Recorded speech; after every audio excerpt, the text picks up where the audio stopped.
silaturahim dengan keluarga besar Cipongkor. Kenapa sih bilang keluarga besar? Karena memang ibu saya darahnya Cipongkor. Jadi perkenalkan, saya Andi Maulana. Kalau urutan putra ketiga, tapi sekarang jadi putra pertama karena putri dan putra pertama sudah meninggal.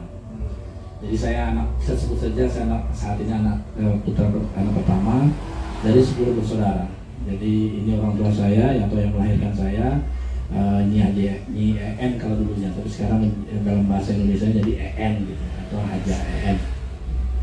Dengan anak-anaknya ini, ya, ada anaknya ada Ismail, ada Imas, ada Desi, ada Cecep, ada Lilis, ada 5 anaknya.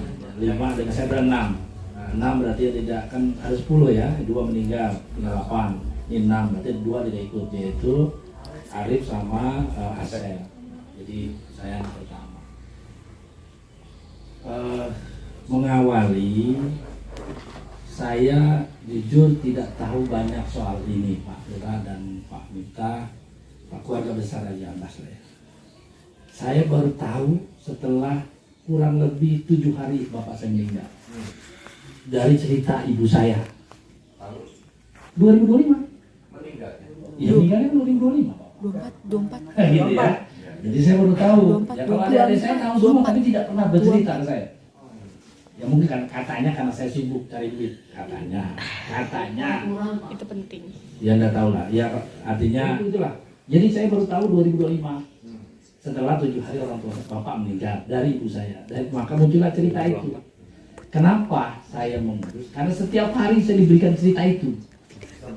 Nah, sepengetahuan kami sebagai seorang muslim, maka hukumnya salah dan durhaka kalau anak tidak mengurus atau orang tua seterusnya kiai. Maka dari situlah saya mengurai, kira-kira gitu ya, mengurai. Yang kedua, saya tahu itu persisnya Desember 2025 surat-surat ini. Setelah saya bongkar kotak pendorannya bapak saya, kotak atau kamarnya orang tua setelah meninggal 4 bulan dari itu kan. Terseliplah surat-surat ini. Saya sempat marah sama adik saya. Kok gak ada yang cerita gitu. Dan kakak saya yang pertama juga ya, orang tua saya. Ya enggak. Orang tua nggak cerita, ibu saya nggak cerita, kakak saya yang meninggal kemarin nggak cerita. Jadi setelah beliau cerita lah, saya tanya ke adik saya. Ini ceritanya apa? Ah, baru muncul di situ.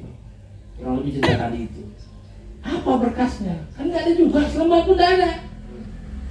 Maka bongkarlah kotak kamar orang tua itu, Pak, ransel TNI-nya gitu, kira-kira.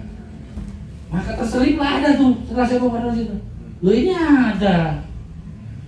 Nah disitulah Desember 2025 atau pada saat 40 harinya, 100 harinya orang tua. Disitulah saya harus mulai urus. Begitu kira-kira ya. Nah, kalau saya tahunya nih, Pak Lurah biasa tahu gitu ya. Berangkat dari pemahaman saya, kekurangan saya bahwa berkaitan dengan waris ada kewajiban anak untuk mengurus. Itu agama memerintahkan begitu. Jangan sampai mengesampingkan atau mengabaikan atau katakanlah tidak mengurus harta orang tua, karena ada hak orang tua di situ. Kira-kira begitu. Sehingga akhirnya saya mengambil peran itu. Yang kedua, setelah saya pelajari, ya, maka saya berpikir tidak perlu lagi kita mengurai dari angka-angka itu dari belakang, gitu ya. Karena sebenarnya di tahun 86 atau surat terakhir lah, ya surat terakhir sudah disebutkan soal ketidaksanggupan pihak pemerintah Kecamatan Cipongkor ketika itu yang bersurat kepada Komandan Marinir Cilandak, ya kan, untuk memerintahkan tindak lanjut upaya hukum lainnya. Kira-kira gitu. Jadi saya sih berpikirnya gini, jadi tidak perlu kita mengurai lagi tuh ya. Ya karena ini kan ya tidak mengurangi rasa hormat kami kepada orang-orang tua kita yang sudah mendahului, tentunya kepada keluarga juga Haji Gofur Almarhum, Haji Almarhum.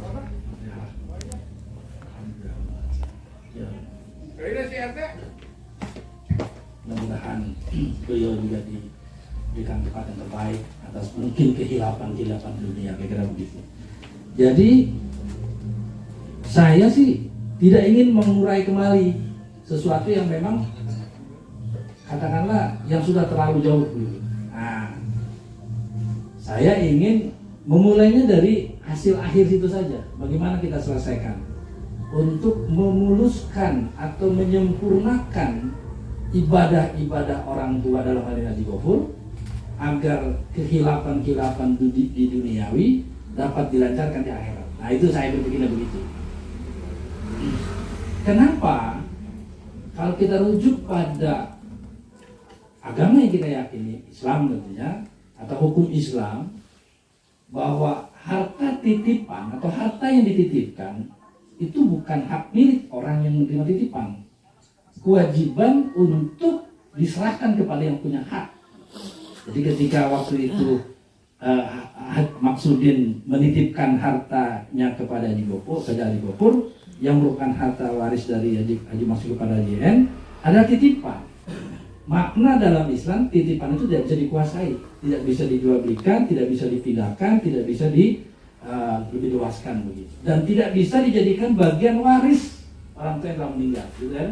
Bahkan kalau kita ikuti orang tua yang meninggal tadi, warisnya hanya dimiliki terhadap harta yang dimiliki orang tuanya, bukan harta titipan. Oleh karenanya, justru kadang-kadang ini kebiasaan kami di Jakarta, ya, atau di tempat lain, ketika terjadi meninggal ditanyakan pada almarhum dan keluarga kalau ada tanggungan keluarga hutang dan piutang akan diselesaikan, kira begitu. Nah, kami di sini mungkin waktu itu ya tidak sempat disampaikan. Hari ini kita barangkali mengingatkan bahwa ada peristiwa itu.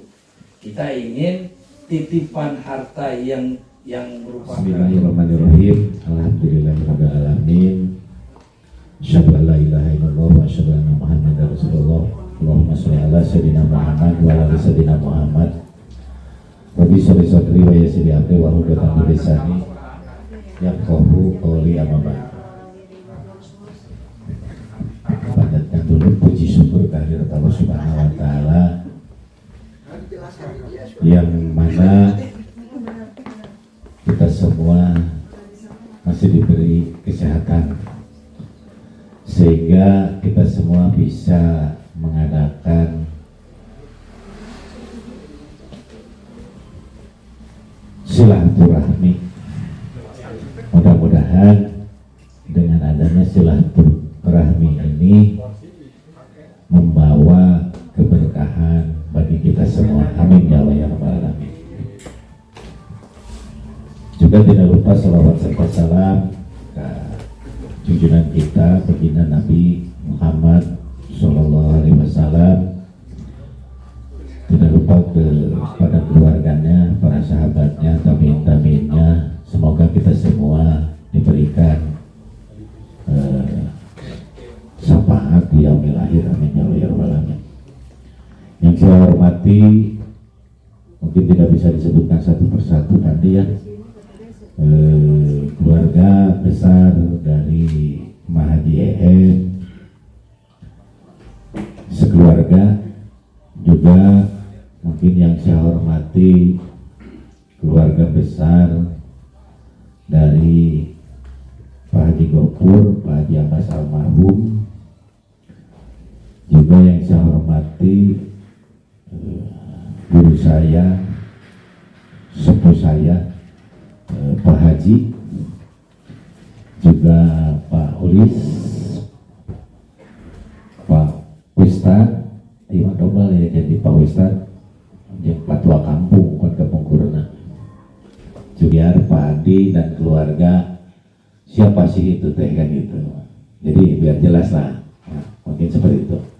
Mungkin saat ini yang ada di samping saya itu namanya Pak Haji Misbah Solihin.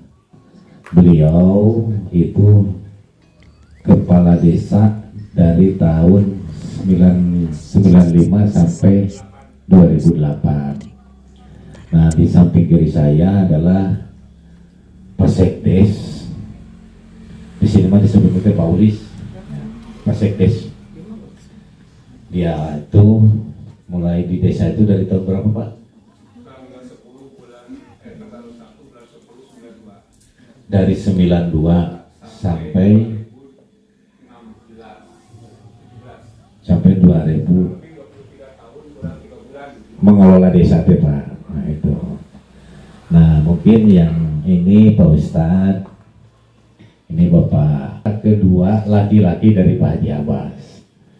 Yang sampingnya Pak Ade, putra keberapa Pak? Ketiga. Oh ini pendekatan. Nah mungkin yang sampingnya lagi itu Pak Sekdes itu Pak. Nah yang sampingnya lagi itu putra pertama dari Bapak Haji Miftah. Nah mungkin untuk pengenalan dari pihak kami lah anggapnya dari pihak Cipongkor lah itu segitu yang ada di sini. Ini ada satu lagi ini, nah ini mah sudah tahu lah saudaranya Pak Andi lah gitu ya. Nah gitu. Jadi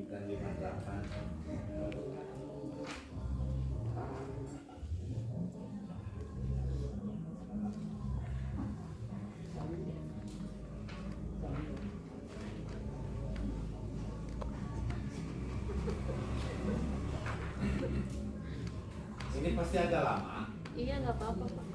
Karena kajian dari persilnya, apakah betul tidak persil itu titiknya itu namanya riwayat ya. namanya juga Riwayat isi apa? dibuktikan nanti dengan surat dan lain-lain.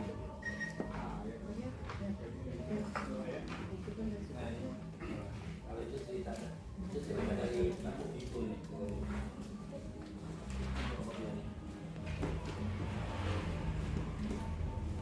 Kalau yang ini Pak ada Kalau itu nggak ada di mana? nggak ada di sini.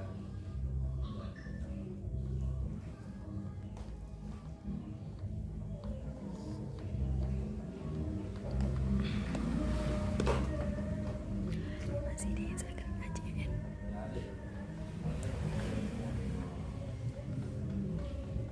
Kalau yang 58 itu agak jelas.